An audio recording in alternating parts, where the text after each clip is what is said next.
வணக்கம். இது நம்ம ஒரு நிமிஷம் நான் அவருக்குலாம் வீடியோவே போட ஆரம்பிச்சேன். நான் வந்து உட்காருங்கண்ணா. நீ வர வரைக்கும் உட்காந்துருப்பாங்களா? ஒரு லேட்டாக வந்தா படமே லேட்டாக தான் வந்துச்சு. என்ன பார்க்குறீங்க? காலையிலேருந்து தேட்டர் வாசலில் இப்படியே உட்காந்துருந்தீங்களே 2 ஷோ மறந்துட்டீங்களா? ஈவினிங் கூட எனக்கு ஃபோனை போட்டு டேய் தம்பி அண்ணன் தனியாக போகிறேன்டா வரியா வரியா வரியா அப்படின்னு கேட்டதெல்லாம் மறந்து போச்சா என்ன? அவங்களுக்கு ஒரு பிரச்சனை இருக்கும், அதனால் லேட்டாக ரிலீஸ் பண்ணிட்டாங்க. நீ ஏன் லேட்டு? எனக்கு ஒரு பிரச்சனை இருந்துச்சு, அதான் லேட்டு. அவங்களுக்கு அவங்க பிரச்சனை, உனக்கு உன் பிரச்சனை. லேட்டாக ரிலீஸ் ஆனாலும் படம் ஒர்த்தாக இருந்துச்சா இல்லையா? கண்டிப்பாக ஒருத்து. இப்போ ஆரம்பமா? ம். டைரக்டர் எஸ் யு அருண்குமாருக்கு இது 5வது படம். ஃபர்ஸ்ட் படம் பண்ணையார் மட்டுமையும், 2வது சேதுபதி, 3வது சிந்து பார்த்து, 4வது சித்தா, இப்போ இந்த வீரதீர சூரன்.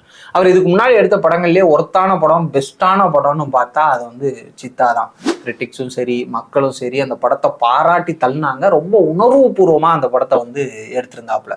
அந்த படத்துக்கு அப்புறமா டேரக்டர் மேலே ஒரு பெரிய எக்ஸ்பெக்டேஷன் மக்கள் மத்தியில் கிரியேட் ஆயிருந்துச்சு.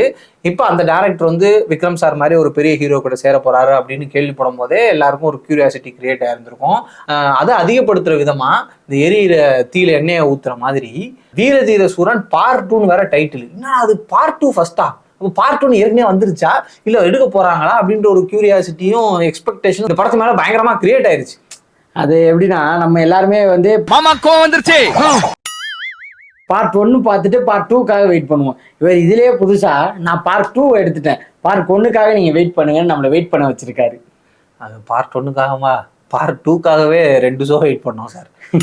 ஆனா வெயிட் பண்ணி பார்த்ததுக்கு படம் ஒர்த்தா இருந்துச்சு. நீங்க இந்த வெயிட் பண்ணுன்னு சொன்ன போதுதான் அவர் சாயங்காலம் ஒரு ட்விட்டர்ல ஒரு வீடியோ ஒன்று போட்டிருந்தாரு. எங்க அப்பா வந்து அந்த வீடியோ பார்த்ததுக்கு அப்புறம் தான் எனக்கே கொஞ்சம் சந்தோஷமா இருந்துச்சு. அப்பா சாயந்தரம் படம் ரிலீஸ் ஆகும். அது உங்களுக்கு சொன்னா புரியாது சார். அதான் அந்த வீடியோ நான் பார்க்கும்போது அவர் அந்த வீடியோல சொல்லியிருந்தாரு, எங்க அப்பா வந்து காலையில ஒரு 3 வாட்டி தேட்டருக்கு போனாரு, டிக்கெட் வாங்கிட்டு அது கேன்சல் ஆயிடுச்சுன்னு. சார் இந்த ஆள்லாம் காலையில 9 மணி ஷோக்கு 7 மணிக்கே தேட்டருக்கு போனவர் சார். சோறு தின்னாரா இல்லையான்னு கூட தெரியல.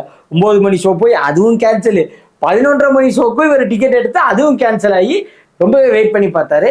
நானும் வெயிட் பண்ணி தான் பார்த்தேன். அந்த அளவுக்கு வெயிட் பண்ணதுக்கான காரணத்தை தான் நான் இவ்வளவு நேரமா சொன்னேன்.